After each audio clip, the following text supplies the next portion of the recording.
നമസ്കാരം. Israel Hamas വെടിനിർത്തൽ കരാറിന് ഇസ്രായേൽ മന്ത്രിസഭയുടെ സമ്പൂർണ്ണ മന്ത്രിസഭാ യോഗവും അനുമതി നൽകിയത് പ്രധാനമന്ത്രി ബെഞ്ചമിൻ നെതന്യാഹുവിനെ സംബന്ധിച്ച് വലിയൊരു ആശ്വാസകരമായ കാര്യമായി മാറിയിരിക്കുകയാണ്. ഇന്നലെ ഒരു രാത്രി മുഴുവൻ നടന്ന ചർച്ചകൾക്ക് ശേഷമാണ് ഒടുവിൽ സമ്പൂർണ്ണ മന്ത്രിസഭാ യോഗം ഈ ഒരു കരാറിന് അംഗീകാരം നൽകിയത്. 33 അംഗങ്ങളുള്ളതാണ് മന്ത്രിസഭ. 33 അംഗങ്ങളിൽ 24 പേരും കരാറിനെ അനുകൂലിച്ചു എന്നുള്ളതാണ് നെതന്യാഹുവിന് ഏറെ അനുകൂലമായി മാറിയത്. 8 പേർ മാത്രമാണ് കരാറിനെ എതിർത്തത്.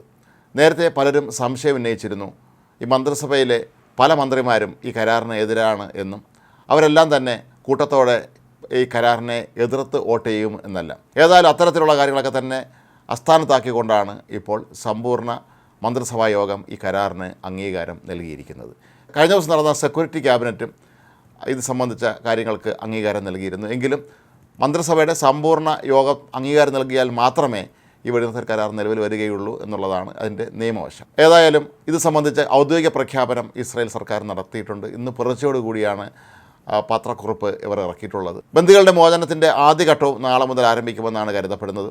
ആദ്യം നാളെ 3 പേരെ മാത്രമായിരിക്കും മോചിപ്പിക്കുക. പിന്നീടുള്ള ദിവസങ്ങളിലാണ് ഘട്ടം ഘട്ടമായി ബന്ദികളെ മോചിപ്പിക്കുന്നത്. അതുപോലെ ഇസ്രായേൽ ജയിലുകളിൽ കഴിയുന്ന ഫലസ്തീൻ തടവുകാരെയും വിട്ടയക്കാനുള്ള ഏർപ്പാടുകൾ പൂർത്തിയായി വരുന്നുണ്ട്.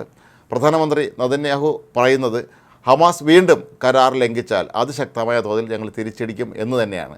ഇത് വളരെ വ്യക്തമായ സൂചനയാണ് ഹമാസിനെ അനുകൂലിക്കുന്ന ഇറാൻ പോലെയുള്ള രാജ്യങ്ങൾക്കുമെല്ലാം തന്നെ നൽകുന്നത്. നേരത്തെ പലവട്ടം ഒത്തുതീർപ്പ് ചർച്ചകൾക്ക് ഇസ്രായേൽ തയ്യാറായിരുന്നുവെങ്കിലും അന്നെല്ലാം തന്നെ ഹമാസ് ഇറാൻ്റെ നിർദ്ദേശങ്ങളനുസരിച്ച് ഒരിക്കലും പ്രായോഗികമാകാത്ത തരത്തിലുള്ള നിർദ്ദേശങ്ങൾ മുന്നോട്ട് വെച്ചതുകൊണ്ടാണ് അന്ന് കരാർ പ്രാവർത്തികമാകാതെ പോയത്. സമ്പൂർണ്ണ മന്ത്രിസഭാ യോഗവും അംഗീകാരം നൽകിയത് പ്രധാനമന്ത്രി നെതന്യാഹുവിനെ സംബന്ധിച്ച് വലിയൊരു നേട്ടമായി തന്നെ കണക്കാക്കാം. 2023 ഒക്ടോബർ 7 ഹമാസ് തീവ്രവാദികൾ ഇസ്രായേലിലേക്ക് ഇരച്ചു കയറി കൊലപാതകവും തട്ടിക്കൊണ്ടുപോകലുമൊക്കെ നടത്തിയ സമയത്ത് അന്ന് നെതന്യാഹു നടത്തിയ പ്രഖ്യാപനത്തിൽ അദ്ദേഹം പറഞ്ഞിരുന്നത്, എനിക്ക് സമയം തരൂ, ഞാൻ ഈ പ്രശ്നത്തിന് പരിഹാരമുണ്ടാക്കാം എന്നായിരുന്നു. അന്ന് അദ്ദേഹത്തെ പലരും വിമർശിച്ചിരുന്നു. എങ്കിലും വളരെ സാവധാനത്തിൽ ഇസ്രായേലിനെ നിരന്തരമായി വേട്ടയാടിയിരുന്ന തീവ്രവാദ സംഘടനകളായ ഹമാസിനെ, ഹിസ്ബുള്ളയെ എല്ലാം തന്നെ ഇല്ലാതാക്കാൻ ഇസ്രായേലിന് കഴിഞ്ഞു എന്നുള്ളത് നെതന്യാഹുവിനെ സംബന്ധിച്ച് അങ്ങേറ്റം നേട്ടമുണ്ടാക്കുന്ന ഒരു കാര്യം തന്നെയാണ്. നാളെ മുതൽ ബന്ദികൾ മോചിപ്പിക്കപ്പെട്ടു തുടങ്ങിയാൽ അവർക്കായുള്ള ഒരുപാട് സംവിധാനങ്ങൾ ഇപ്പോൾ അവിടെ ഒരുക്കിയിട്ടുണ്ട്. ഇവർക്ക് പ്രാഥമികമായി മെഡിക്കൽ സഹായമാണ് ആവശ്യമുള്ളതെന്നാണ് പല വിദഗ്ധരും പറയുന്നത്.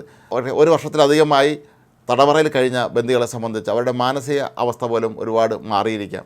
അതിന് വിദഗ്ധമായ ചികിത്സയൊക്കെ ആവശ്യമുണ്ട്. ഇതിനുവേണ്ടിയുള്ള എല്ലാവിധ മെഡിക്കൽ സജ്ജീകരണങ്ങളും ഒരുക്കിയതായിട്ടാണ് ഇസ്രായേൽ സർക്കാർ അറിയിച്ചിട്ടുള്ളത്. അതിനിടെ കഴിഞ്ഞ ദിവസം ഇസ്രായേൽ ഗാസയിൽ ആക്രമണം നടത്തിയിരുന്നു. ഇതിൽ നിരവധി പേർ കൊല്ലപ്പെട്ടു എന്നാണ് ഹമാസ് ആരോപിക്കുന്നത്. എന്താണെങ്കിലും നെതന്യാഹുവിനെ സംബന്ധിച്ച് വലിയൊരു കടമ്പ തന്നെ ഇപ്പോൾ വിജയകരമായി കടന്നിരിക്കുന്നു. മന്ത്രിസഭാ യോഗവും കൂടി അംഗീകാരം നൽകിയതോടെ ആഗോളതലത്തിൽ തന്നെ നെതന്യാഹു ഒറ്റയ്ക്കല്ല, ഇസ്രായേൽ ജനതയും അല്ലെങ്കിൽ ഇസ്രായേൽ മന്ത്രിസഭയും എല്ലാം അദ്ദേഹത്തിനൊപ്പം തന്നെ ഉണ്ട് എന്ന് വളരെ വ്യക്തമാക്കുന്നതാണ് ഈ ഒരു തീരുമാനം.